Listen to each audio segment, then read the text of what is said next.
Imagine a city built for millions, with 20-lane highways, luxury hotels, and an airport for commercial jets. Yet it's almost entirely empty. That's Naypyidaw, Myanmar's mysterious capital. And its story begins with an overnight disappearance. In 2005, something strange happened in Southeast Asia. Without warning, Myanmar's military rulers moved the entire capital city overnight. Civil servants were given just 48 hours to pack. Entire ministries vanished from Yangon, and foreign embassies were left confused. Why? To this day, no one knows for sure. This is the story of Naypyidaw, mysterious capital city built in the middle of nowhere. A place that few have seen, even fewer understand, and yet, it may reveal everything about how power operates behind closed doors. Welcome to Map Mind. Without further ado, let's dive right into it. To truly grasp the enigma of this move, we first need to delve into the very unique mindset of Myanmar's rulers. For decades, the country was ruled by military juntas who embraced secrecy, isolation, and even astrology in their governance. In the 1980s, General Ne Win changed the currency. Denominations based on numerology and major decisions were often made with the guidance of fortune tellers. On top of that, Yangon, Myanmar's colonial-era capital, had become crowded, chaotic, and most importantly symbolic of foreign influence.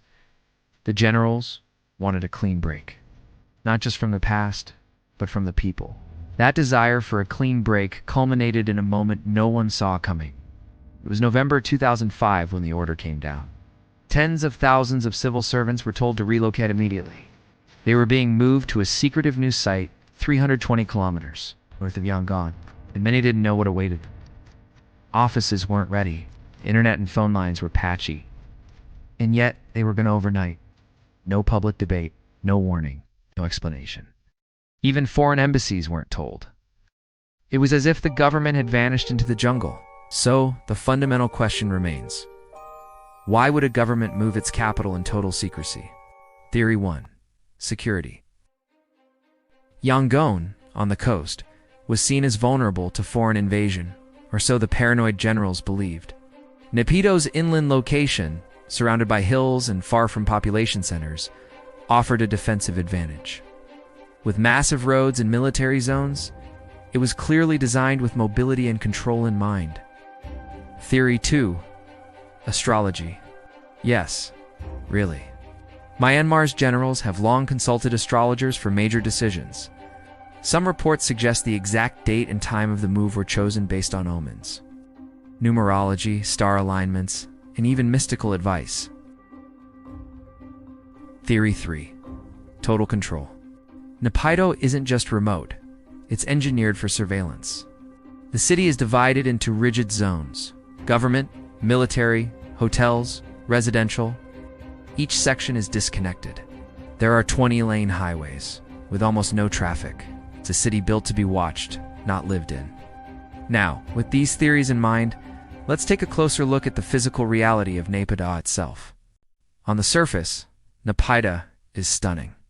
It has one of the largest parliamentary complexes in the world, an airport that rarely sees planes, a presidential palace so vast it's hard to capture from the air.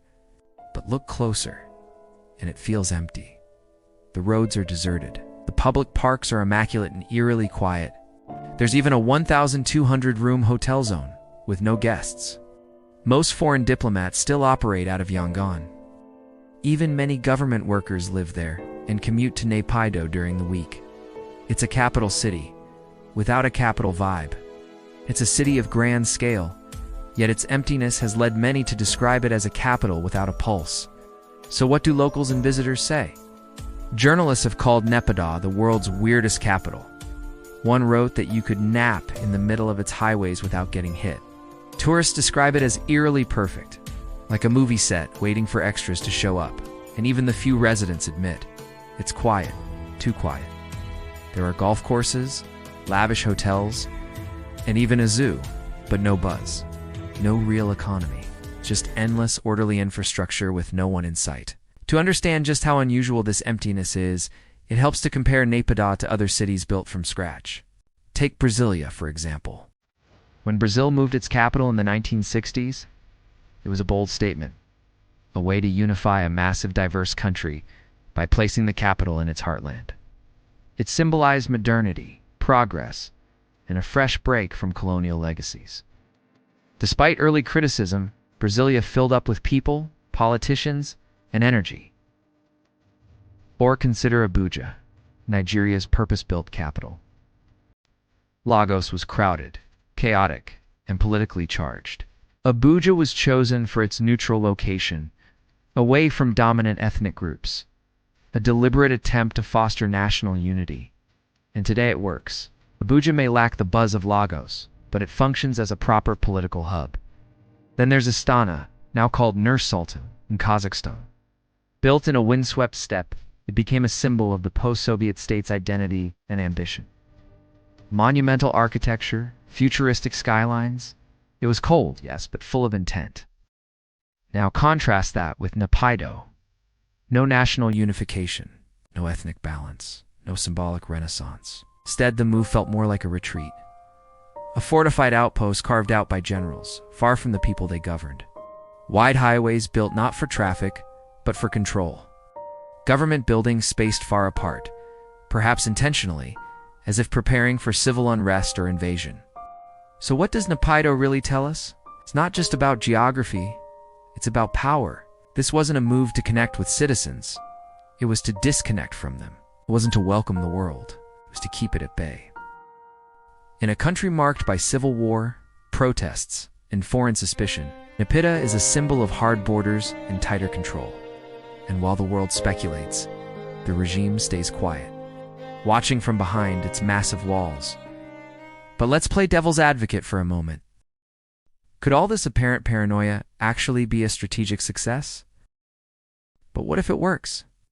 What if Naypyidaw was never meant to thrive like a normal city?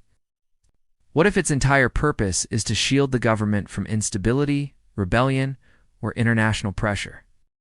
In that light, Naypyidaw doesn't look like a failure. It looks like success, if your only goal is to stay in charge. Given its unique design and controversial origins, the obvious question remains, has anything truly changed in Naypyidaw almost 20 years on?